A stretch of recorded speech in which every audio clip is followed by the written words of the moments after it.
How to build a successful trading plan. We already know that intraday trading involves buying and selling stocks on the same day to make a profit.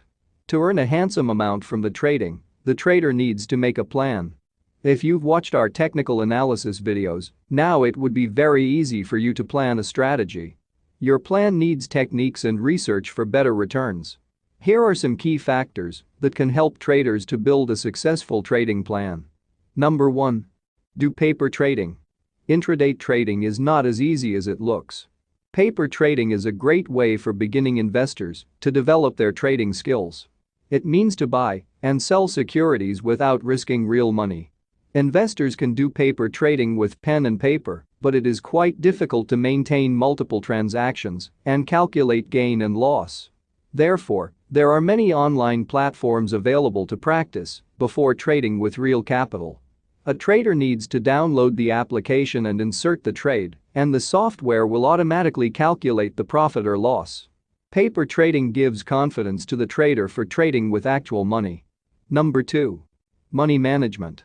In trading, it's not about how much you make, but rather how much you don't lose. Bernard Baruch. From the above quote, the author suggests that, before you make a trade, you need to understand your risk-reward ratio. Proper risk management is more important than making money. Money management is the most necessary tool in short-term trading. It refers to protecting your capital and earning maximum profit. Money management helps to identify stop-loss per trade. Learning money management is the best thing before starting trading in the market. It also helps you know how to allocate your capital, position sizing, how you place the stop-loss, maintain the risk-reward ratio, etc. Number 3. Never average losses. Never average losses refer to not entering the same stock again while trading. It simply means, if you hit stop loss, do not re-enter the same stock. Let's understand this with an example. John buys a share at $150 and sets the selling target of $155. But his strategy does not work and the share price reaches a stop loss of $147 and he sells the stocks. But this is not the end of the story. He thinks that he will buy those stocks at $147, which will rise shortly.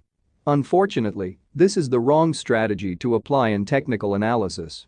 There must be a technical reason for the decrease in the share price. And here, the stock price goes down from $147 to $145. John further makes a loss. Number 4. Choose businesses, not stocks. It is always advisable to choose winning stocks. It starts with evaluating a company based on business model, profitability, and their valuable investments. The trader needs to know business, revenues, profit margin and ensure that the business is not dying but growing. Always select blue chip stocks for trading. When you are just getting started, you should focus on less volatile stocks, and blue chip stocks are less volatile compared to mid and small cap stocks and therefore, you should avoid small cap and mid cap. It is better to trade based on the company's brand value rather than popular stocks. Choose your stocks wisely and evaluate the company's technical and fundamental aspects before trading. Number 5. Keep your eyes on the news. If you want to be successful in trading, you must keep an eye on the news. Otherwise, you may lose money in the trade. A lot of things happen around the world. By keeping your eyes on the news, traders can get to know corporate actions, announcements such as mergers and acquisitions, annual general meetings, bonus shares, split shares, quarterly earnings, etc. Make sure the news that you watch is published from an authentic source. Another important thing is TV news. Avoid TV news channels that suggest a trade. You should always stick to your analysis. Number 6. Record your wins and losses. The stock market remains volatile. It keeps changing, and the trader needs to make small changes in strategy. Therefore, a trader should record his wins and losses. If he wins the trade, he should keep that in mind, that why and how he wins.